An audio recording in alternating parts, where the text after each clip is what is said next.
Hello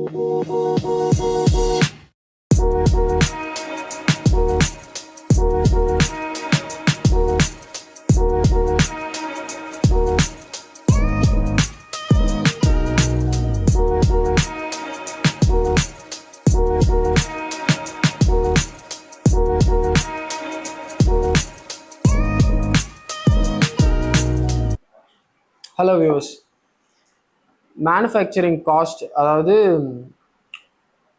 மணியோட manufacturing cost இல்லை. நம்ம ஒவ்வொன்றுத்துக்கும் மேனுஃபேக்சரிங் காஸ்ட் நம்ம பார்ப்போம்.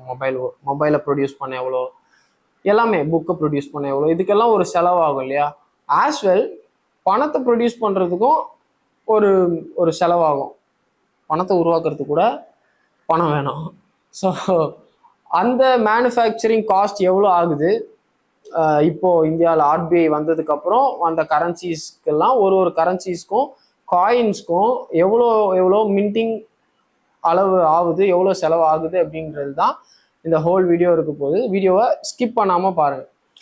ஸோ எஸ், ஃபஸ்ட்டு 18th செஞ்சுரியில் தான் நம்ம ஆர்பிஐ இந்த பேங்க்ஸ், அதாவது இப்போ இருக்கிற இந்த ஆர்பிஐ பிரிண்ட் பண்ணுற இதுக்கெல்லாம் முன்னால் பார்த்தீங்கன்னா ஆர்பிஐ, அதாவது ஆர்பிஐ புத்தகத்தை உருவாக்கப்படுறதுக்கு முன்னால் பார்த்தீங்கன்னா ப்ரைவேட் பேங்க்ஸ் தான். எங்கன்னு பார்த்தீங்கன்னா bank of Bengal, bank of Bombay, bank of Madras. So இதெல்லாம் தான் இங்கெல்லாம் தான் அந்த பேங்க்ஸ் இருந்தது, ப்ரைவேட் பேங்க்ஸ் இருந்தது. ஸோ அதுக்கப்புறம் தான் ஆர்பிஐ பர்சனலாக அவங்க எடுத்து அவங்க பிரிண்டிங் பண்ணுற இதெல்லாம் எடுத்துகிட்டு வந்தாங்க. ஸோ அதுக்கப்புறம் வந்த விஷயங்கள் தான், அதுக்கப்புறம் வந்த மணியோட மேனுஃபேக்சரிங் காஸ்ட் தான் நம்ம பார்க்க போகிறோம். ஃபர்ஸ்ட்டு 10 ரூபீஸ்லேருந்து நம்ம பார்ப்போம். 10 ரூபீஸ் காயின், 10 ரூபீஸ் நோட்டு அதோடைய அந்த 10 ரூபீஸ் நோட்டை உருவாக்குறதுக்கான மேனுஃபேக்சரிங் காஸ்ட் 1.01 ரூபீஸ். அதாவது ₹1 ஆவரேஜாக அதை நீங்கள் எடுத்துக்கிட்டிங்கன்னா ₹1 செலவாகும். 10 ரூபா நோட்டை உருவாக்குறதுக்கான மேனுஃபேக்சரிங் காஸ்ட் ₹1. 20 ரூபீஸ் நோட்டு அதே 1 ரூபி. தென் அதுக்கப்புறம் என்னது 50 ரூபீஸ் நோட். 50 ரூபீஸ் நோட்டுக்கு பார்த்தீங்கன்னா அது 10 ரூபீஸ் நோட்டுக்கு என்ன செலவாச்சோ அதே எக்ஸாக்டாக 1.01, எக்ஸாக்ட்லி 1.01 தான் 50 ரூபீஸ் நோட்டோட மேனுஃபேக்சரிங் காஸ்ட்டும். Next 100 rupees.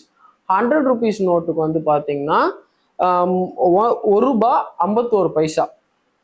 அதாவது கரெக்டாக நான் சொல்றது எக்ஸாக்ட் வேல்யூ ₹1.51. 100 ரூபீஸ் நோட்டை மேனுஃபேக்சரிங் பண்ணுற காஸ்ட். Next 500 rupees. 500 ரூபீஸ் நோட்டோடைய மேனுஃபேக்சரிங் காஸ்ட்டு ₹2.57. வெறும் 2000 ரூபா தான் 500 ரூபா நோட்டை உருவாக்குறதுக்கான விஷயங்கள். பட் அந்த 500 ரூபா நோட்டை, அந்த 500 ரூபா நோட்டுக்கான மதிப்பு 500 ரூபா அப்படின்ற அந்த வேல்யூ மாறுற இடமே பார்த்தீங்கன்னா அந்த ஆர்பிஐ கவர்னருடைய ஒரு சிக்னேச்சரில் தான் இதோடைய மொத்த வேல்யூவே சேஞ்ச் ஆகுது இந்த மேனுஃபேக்சரிங் காஸ்ட்லேருந்து இதுக்கு. So next 2000 rupees. 2000 ரூபீஸ் நோட்டோடைய மேனுஃபேக்சரிங் காஸ்ட் ₹4.18. எஸ், ₹4.18.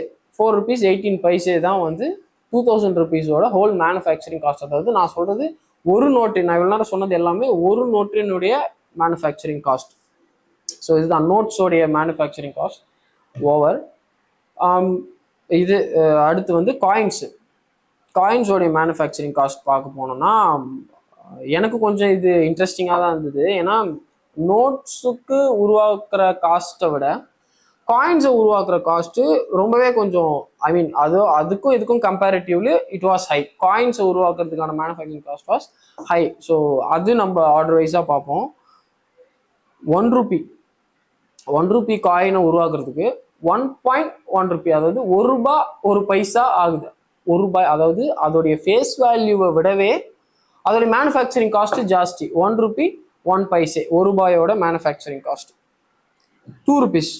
2 ரூபீஸ்க்கு 1 ரூபி 28 இது லிட்ரலி அதோடைய ஃபேஸ் வேல்யூ விட அதிகம் இல்லை. பட் ₹2 உருவாக்குறதுக்கு ₹1.5 தேவைப்படுது. ஸோ இது நெக்ஸ்ட் 5 ரூபீஸ் காயின்.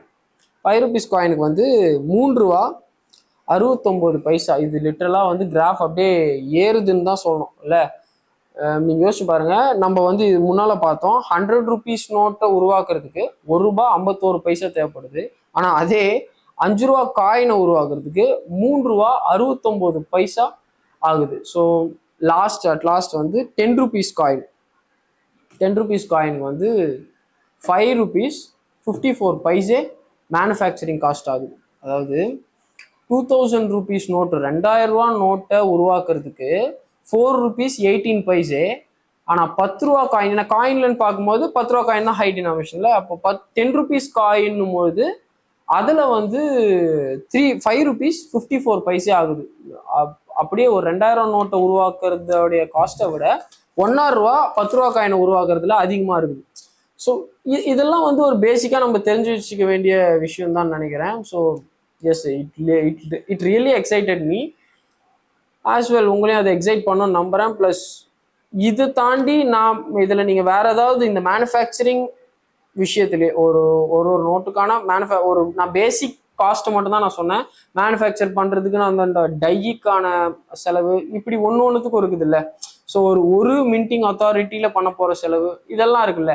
ஸோ இதெல்லாம் டீட்டெயிலாக நீங்கள் வேணும் அப்படின்னு நினச்சிங்கன்னா கமெண்ட்டில் போடுங்க. நீங்கள் என்ன கண்டென்ட் நீங்கள் எக்ஸ்பெக்ட் பண்ணுறீங்க என்கிட்ட அப்படின்றது நீங்கள் கமெண்ட்டில் போடுங்க.